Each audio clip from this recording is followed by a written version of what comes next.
Hey everybody, it's Jason Blaha here, and it's time for a max effort upper day. But a quick reminder for those of you who watch these videos, please remember to click a like down below. It would be greatly appreciated. Let's get over to the training. Training max, I went ahead, I'm going to start benching wide again. I already started doing rep work with it. We're going to build this up, and people are going to say, you're crazy. I am going to get to a 405 bench, no matter what. It is going to happen. Just like I said, I'd get to that 600 squat. People are like, you're crazy. It's not going to happen. It did. So today, because again, we've got to build all this back up and I'm cutting, so this is tough. Did a good training max, 275 plus 40 pounds of chains. Quit there. It was a good, solid training max. Not going to grind it all the way out. But we did a lot of hypertrophy work. So the pause benching after went good. I went up 2.5 pounds from last week, and got my 3x10.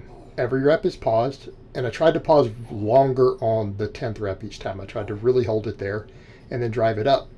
Felt a lot of chest activation. Now, one of the problems I had today, my low back started spasming on me during warming up and arching.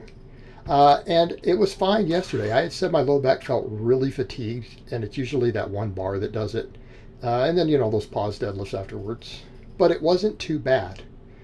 I did sled drags this morning over an hour before I started this workout. Those were fine. But I noticed when I did my dead hangs this morning, because again, I stuck my legs way back behind me, put my back in kind of a crampy position, and it gave me some cramping. And I noticed it through the day, through the workout, so I decided to do nothing that loads my back. And you know what?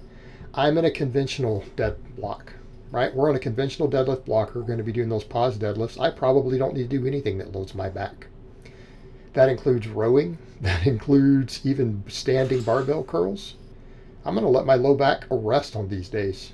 My lower back gets just hammered into the ground on my lower days because I'm training it hard, even pushing those reverse hypers hard, everything. Fortunately, I have all these dumbbells now. I have so many tools available, I don't have to do it.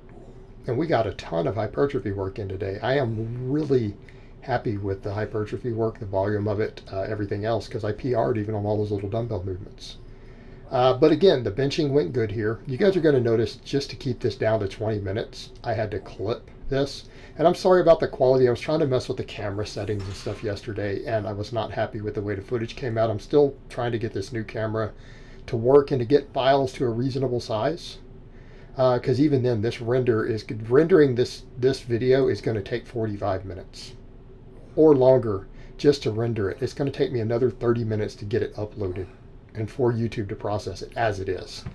So it gets these videos up a lot later than I'd like. But you know what? We'll just go with the best quality that I can get away with and make it work within reason. I could set it to higher settings, but then I'm looking at hours to get my footage up. It's not worth it. Chins, I went with a wider grip today. I'm going to start rotating grips on these chin-ups to avoid overuse. I really am concerned with those really close grip ones. Today I did shoulder width, and my strength was about the same, although my grip is a little more difficult. I get better grip with the closer grip. Shoulder width, the grip is a little tougher, but I'm doing plenty of grip work. My grip is probably fatigued all the time right now, so that's okay, but I'm going to continue to get stronger grip, and I think we'll be fine over time. I think even the hammer curls I did today will help, but my grip will adapt to all of it. I'm doing so many weighted carries. I do dead hangs every day. I'm doing all this other stuff. So my grip is being fatigued and trained all the time, but it is getting stronger. I'm noticing a difference on deadlifts. But on the last set of these, I had to regrip it. I got to the 9th rep and I was slipping a little bit and I had to regrip. Now, part of the problem I have, it's a thicker bar. My chin up and pull up bar is a thicker bar. It's not one of the really thin ones. So grip can be a little bit more difficult. Now, I have a fat bar attachment up there that I could flip it all over down to if I really wanted to work my grip. But I don't think we need to do that. So, again, grip strength is going to matter on these. If I really want to get strong at chins, and I have set some strength goals on the chins, I'm going to have to keep improving the grip strength, my forearm strength, everything. So I think actually the hammer curls today will be a nice addition to that. And again, it'll let me toss out those barbell curls because I have dumbbells. I can hit every angle I need to, right? Only movement today I was a little disappointed with was the close grip. You know, last time I got 215 for 3x10, all paused after doing the flat bench first, right? So I went up 2.5 pounds. I could only get 8s. People say, well, what happened? My triceps. The triceps were giving out on the final reps. My triceps were screaming at me on the final reps. And it could be just the extra overall load, the extra overall fatigue of the other work first, right? That could be a factor. But I felt a ton of pec. My chest was the limiting factor on the pause benching. Chest felt like limiting factor even on that training max. I felt it. On these, it was all tricep. So I'm going to have to bring up both. So you guys know pecs and triceps are going to be a big priority for me. Because I need the close grip to go up to make sure my bench wider grip locks out good, right? It affects lockout strength. We know this. If you suck at lockouts on a bench, train your close grip. Well, I'm going to train the close grip to make sure that never happens, even though that's not my weak link on it. Right? Because we should train both. And you know what? If it becomes an issue to where the close grip is just in the way and I need to do nothing but other movements, I will. I might even pull the close grip out and rotate some stuff so that I can work on more pec and just keep hitting my triceps, because triceps will bring the close grip up. That's also an option. And it's an option that's on the table. So what would I do if I do that? Well, I'll do the pause bench. And then in this slot, I do dumbbells. And then I do illegal wide or buffalo bar or the McDonald bar for the third slot. But today, it went pause bench, close grip bench, and then dumbbells for the chest work. All right. Again, I have all this equipment. I did seal rows. Now, I know a lot of people call the seal row when you flop. This is really a chest supported row. I guess there's a lot of arguing as to what exactly a seal row is. For tracking purposes, I'm just going to call this a seal row, even though I'm being strict. I've done these before, so I know what weights I can kind of expect to work with, and I hit it just perfect. This weight was more or less a 10 rep max for me because I had to pause to finish the last rep or so on the last two sets. So 155 on these is tough, right? Especially that pull from the dead stop. No cheating, because I can pen lay row even strict a lot more than this, but man, these are hard. Now I'll get stronger at them, right? I think if I leave this in the rotation, we'll get stronger, but here's the beauty. My low back got complete rest, and I'm going to hit my back from 3 different angles. And you know what? This gets me a little more upper back. I'm in a phase right now where I'm doing those pause deadlifts. That actually hits lats pretty hard. I'm doing chins every upper workout. My lats are getting a lot of work. So if I want my rowing to give a slight emphasis towards a little more upper back, I don't think that's a bad thing. My lats are still getting worked on all of it. Right? So this is fine. And people say, well, why is it a little more upper back? Well, because it's a little bit wider. This bar, I can't grip shoulder width. I'm outside of shoulder width because of the way it's cambered. Right? Because of the way it's cambered. All right, we went up on these. We went to 90 pounds. I did 85s last time. Man, 90s were tough. They were tough. I did not get 10 on my final set. I hit failure. I got 8 reps and then failed the 9th. I got 10 on the first 2. So again, we're taking these to failure. So we know these were limit sets. So the first 2 sets were grindy. And you guys notice that I put pads down there so that I can drop the dumbbells without banging up my rubber top, because I noticed that last time.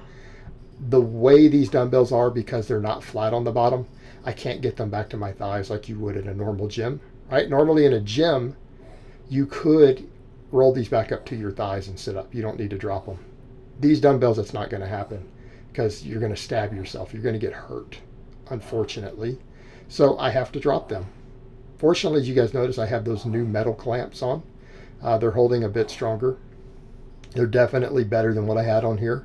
I didn't have any mishaps. Now, I mean, in theory, the stuff could slide off if I shook them a little bit. But as long as I keep everything pretty stable, they're holding on. They're not coming off. I'm having to retighten them though when I drop it each time. But not each time. Some of the dumbbells didn't. But we pretty much reached muscle failure here, so we know that this is the heaviest weight I can handle for 10s. We know those were limit sets because we got here and I got to 8 reps and then I failed the 9th. I couldn't break it off my chest. Now, people also note I'm 45 degrees at the bottom. I'm not turning them way out. I'm keeping elbow tuck. And you know what? I got one hell of a chest pump from it. I still felt tricep though, but it was chest. I use the same weights because, again, I found I'm pretty similar strength, but I got my 3x10 on these for the incline rows. So again, this is going to be a little more upper back. This is a little more upper back. This still hits lats. People need to remember all rows do hit lats. But we have an upward angle here, so we are getting a little more upper back. Now, what's one of the other things we have? You've got a different hand position. We're now in a more hammer position. And you guys will notice my hand angle changes a little bit as I get close to failure. Again, one of the big benefits to dumbbells, we get more complete muscle activation because we adjust as muscles fatigue. Okay. The back training off of this was great today. Look at those 3 movements that we got. We built the entire middle and upper back, all of it. 3 really good angles, 3 completely different hand positions. If we're trying to maximize size, this is how you do it. We need multiple angles to maximize hypertrophy. We got a different hand angle in each one. The same thing with the chest presses, didn't we? Because we had those dumbbells. So we got a wide grip bench, we got a closed grip bench, and then we got dumbbells. We worked the chest very thoroughly. Chest and front delts. Chest and front delts. And of course, rear delts got hit with all of that. Anyone who wants to say, well, there's how much, that's all, there's a ton of rear delt work. Plus the lateral raises I'm going to do at the end hit the rear delts. Look at the EMG for a slightly lean forward lateral raise like I do.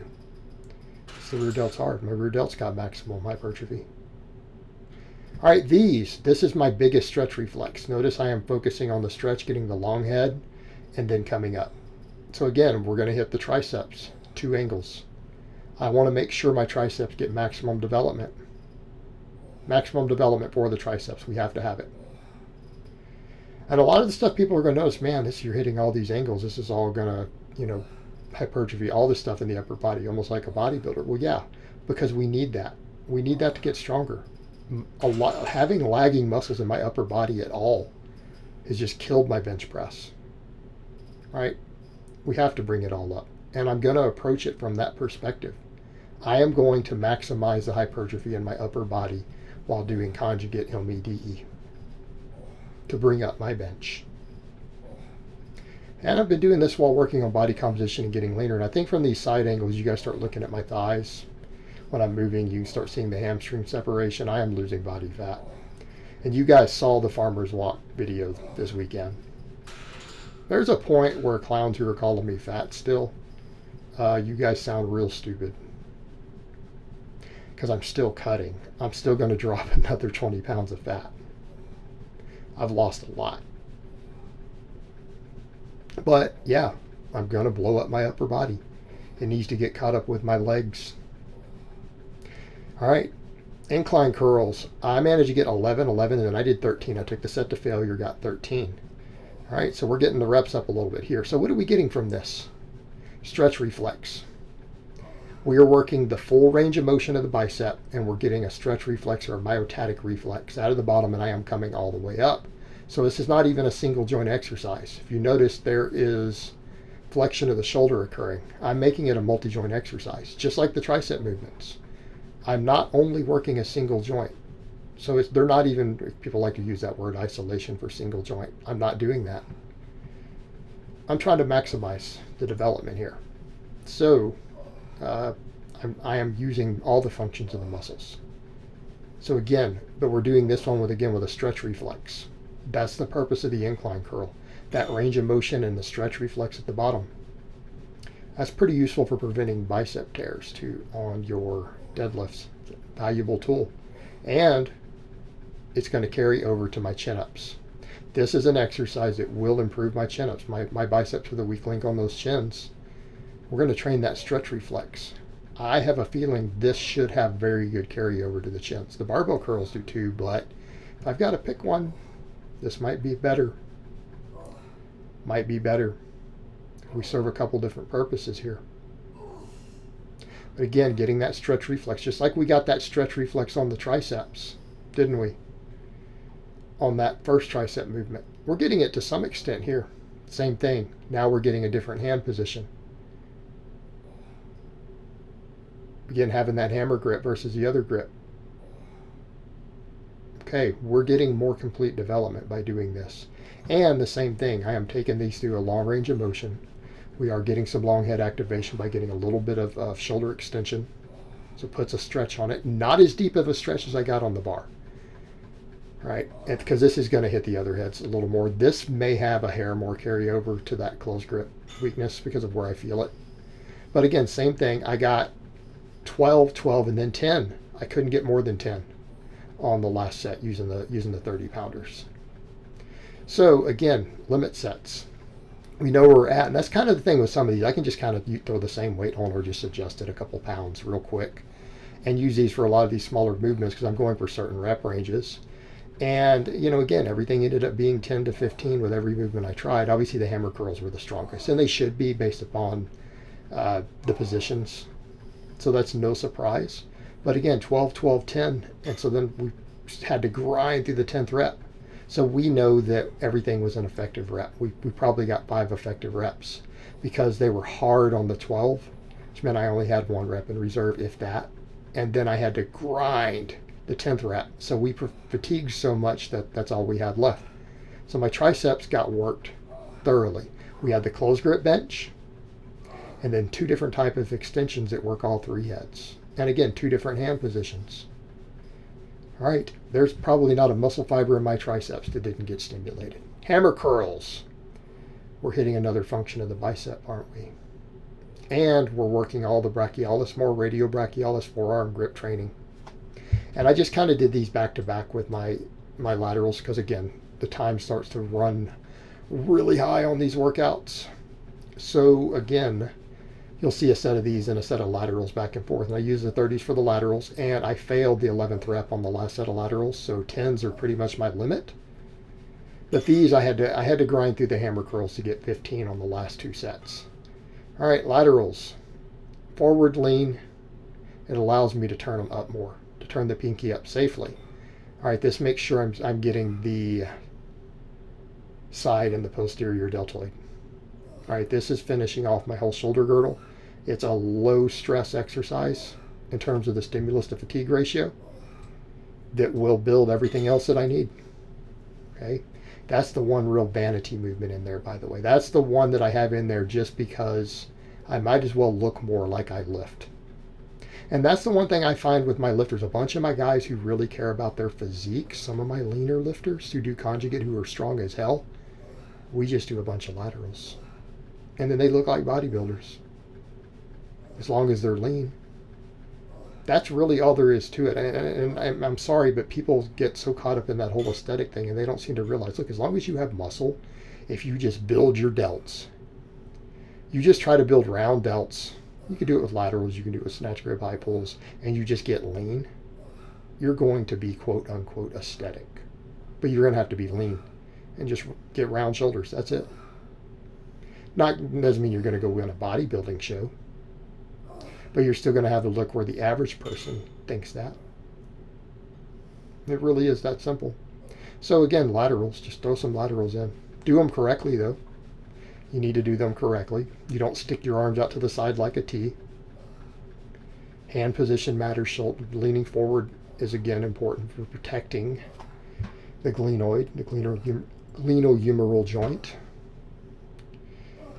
So yeah, I finished off with these, and pretty much my whole upper body got worked thoroughly after maxing, after hitting a training max. So I'm very happy with the workout other than the closed grip bench today, and my triceps just didn't have the strength. So I hope it has been informative, and I will talk to you guys next time.